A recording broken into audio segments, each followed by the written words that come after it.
Disney 21st century leader in animating global inequality. Disney leads the world in the production and distribution of popular culture. They are also a leader in animation. Disney makes $100 billion in toy revenue featuring animated characters every year. Their theme parks are more visited than all the national parks. Disney has global popularity. Disney has major global popularity. They are also a major conglomerate. They are the owner of ABC Television Network. They have a mass market on radio stations. They own cable channels like the ESPN. And also Disney has agreement with RTL Bertelsmann in Germany and other corporations worldwide. What we see from Disney Animation is that its products produce an ideology preferred by Disney and transnational capitalism. They are now moving to a different representation that is inclusive of culture and gender diversity in their modern animation. However, we see that Disney animation is at odds with democracy and creativity, and also participatory of social life. Disney animation reinforces social class hierarchies and anti-social hyper-individualism. Disney animation and other products naturalize hierarchies. A hierarchy is a social order indicating a ranking according to worth, ability, authority, and perceived natural attributes. Physical appearance of characters in Disney movies are supplemented with complementary rewards. Ultimately, they are seen as powerful if they are more beautiful. However, in recent films, Disney has modified its template for villains. Disney modernized the narrative, perhaps in deference to public display, as citizens have witnessed gross maleficence by politicians, executives, coaches, priests, and others presumed to be ethical. So now we're in a culture of fear. No one seems to be what they appear. And Disney adjusted to this accordingly while insisting on the legitimacy of power and authority sustained in its animated hierarchies. Disney has discovered that cultural diversity can build hegemonic support for authority and inequality, while also bringing increased profits from large, diverse audiences. We see this particularly in the animation film Zootopia. Zootopia is about diversity and tolerance, but not about racism and inequality. In this animal utopia, no one benefits from bigotry. All suffer a bit, a condition that reinforces and allows discrimination as an individual choice or deficiency unrelated to actual historically structured race inequality. We see that there's a hierarchy in Frozen.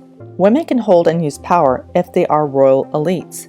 Disney secured consent among millions for the modern gloss of female independence, successfully advancing the large condition of hierarchical power and individual self-interest, not exactly characteristics of a democratic society or a solid basis for gender equality for that matter either. In Disney World, the only just rule is class rule.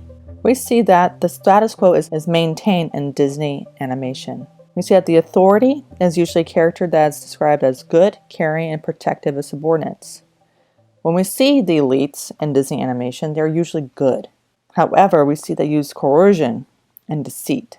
The villains are described as being antisocial, violent, and also they come to a certain kind of demise. The climax in Disney animation occurs in preferred social order, usually maintained. The hierarchy is still in place. The pleasant narrative outcomes verifies the virtue of hierarchy and models Disney's actual institutional hierarchy and everything from animation production to cruise ships, theme parks, and town life in Celebration, Florida. For Disney, all elite authorities figures are good. They're protective of their wards. Nearly all Disney protagonists exhibit pro-social behaviors. Elite heroes and heroines use coercion with impunity. The elite also employ deceit. Villains who almost exclusively exhibit antisocial behavior and violence, they usually suffer calamity or death.